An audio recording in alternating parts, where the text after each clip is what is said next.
Nama saya Nur Alia Fatihah binti Razali, memegang kad matrik D2020-1095-023. Adakah anda semua ketahui apa yang dimasukkan dengan latihan kemahiran psikologi PST? Mengikut Psychology Dictionary mendefinisikan bahawa PST ini penting dalam bidang sukan kerana memainkan peranan dalam meningkatkan prestasi para atlet. PST ini merujuk kepada amalan yang sistematik dan konsisten kemahiran mental. Sebagai contoh, latihan kemahiran psikologi PST ini mempunyai pelbagai teknik dan kaedah, antaranya adalah imagery. Okey, seterusnya saya teruskan lagi dengan apa pula yang dimasukkan dengan imagery. Berdasarkan pendapat SOSO pada tahun 2000 telah menyatakan bahawa imagery didefinisikan sebagai penggunaan semudaria untuk mencipta satu pengalaman dalam minda. Sehubungan dengan itu, menurut pendapat Orlik pada tahun 1979 telah menyatakan bahawa latihan imagery memberi peluang kepada seseorang itu untuk berdepan dengan masalah-masalah tertentu dengan cara menggambarkan masalah tersebut di dalam minda sebelum berdepan dengan masalah berkenaan dalam situasi secara nyata. Latihan imagery ini memberi kesan yang positif terhadap seseorang atlet, yang mana antaranya adalah: yang pertama, meningkatkan keyakinan, kesediaan diri dan mengurangkan atau mengatasi ketegangan serta kegemuruhan seseorang atlet sebelum mereka bertanding. Hal ini dikatakan demikian kerana kesan ini dapat memberi gambaran situasi sebenar pertandingan kepada mereka bagi meningkatkan motivasi diri mereka. Yang kedua, meningkatkan tahap konsentrasi atlet sebelum dan semasa perlawanan, yang mana dapat meningkatkan prestasi atlet dalam sukan yang mereka ceburi. Sekarang kita beralih kepada jenis imagery.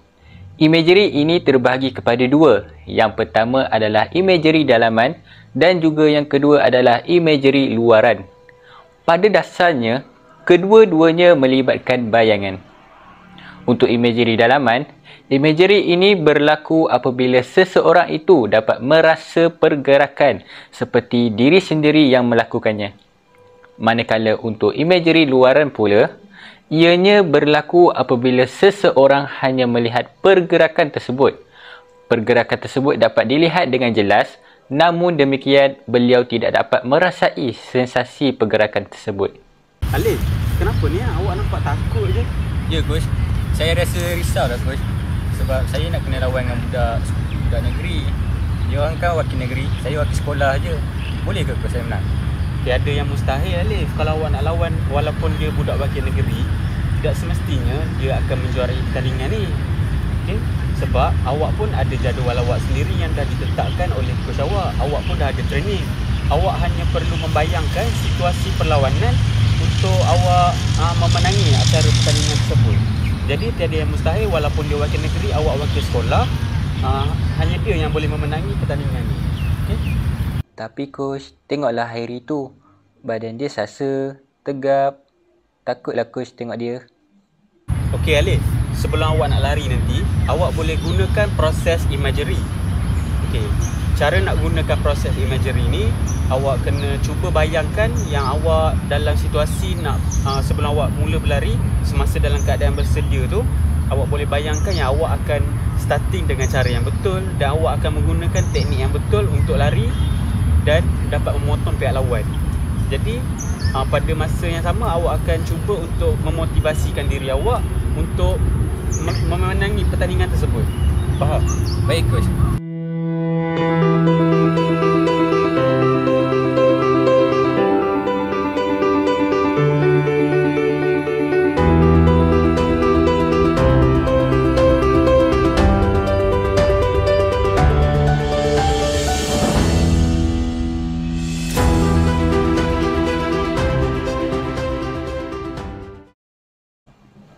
Seterusnya, kita pergi kepada kegunaan imagery.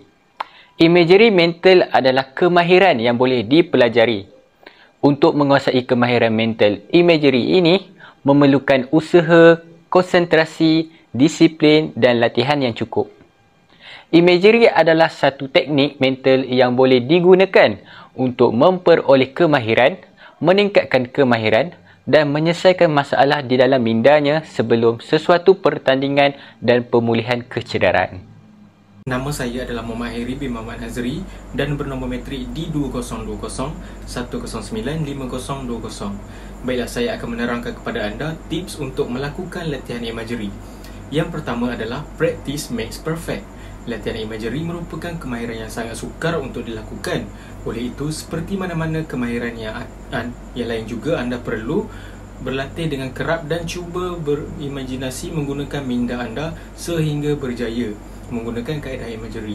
Dan yang kedua pula adalah tumpukan pada kualiti dan bukan kuantiti. Oleh kerana latihan imagery merupakan kemahiran mental, anda perlu menumpukan perhatian untuk mencipta dan mengawal imej yang muncul dalam minda anda. Ianya akan memenatkan minda anda. Oleh itu, adalah lebih baik untuk memulakan latihan imagery dengan jangka masa yang singkat dahulu dan kemudian secara beransur-ansur meningkatkan masa yang anda habiskan untuk mencipta imej yang baru. Dan yang ketiga pula adalah tetapkan tempat kejadian. Baiklah, cuba jadikan latihan imagery anda serealistik mungkin dengan mencipta semula butiran-butiran penting tentang tetapan sukan, sebagai contoh tempat latihan dan pertandingan tersebut berlangsung di mata minda anda. Anda akan rasa lebih bermotivasi untuk melakukan latihan. Dan yang keempat pula adalah rancang latihan imagery anda. Sebagai contoh, jika anda mempunyai masalah untuk melakukan kemahiran atau strategi yang tertentu dalam situasi permainan, anda harus cuba menggambarkan diri anda melakukan kemahiran tersebut atau strategi itu dengan sempurna dan yakin dalam permainan yang akan datang.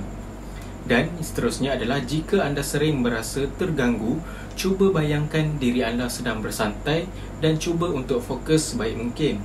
Dan yang terakhir adalah jika anda menghadapi masalah mengendalikan rasa takut dalam persaingan, cuba bayangkan diri anda beraksi seperti yang anda mahukan di bawah keadaan yang biasanya akan membuatkan anda gemetar.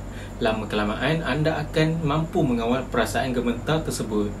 Kita akan pergi kepada bahagian kesimpulan.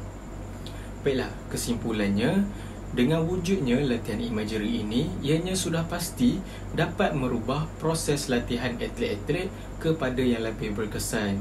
Selain daripada itu, dengan adanya teori-teori latihan imagery ini, ianya sudah pasti akan membantu menghasilkan atlet yang mempunyai tahap bersaing yang tinggi dalam bidang kemahiran kognitif dan juga kemahiran psikologi bagi membantu mereka untuk beraksi dengan lebih cemerlang ketika perlawanan berlangsung. Itu sahaja daripada kami. Sekian, terima kasih.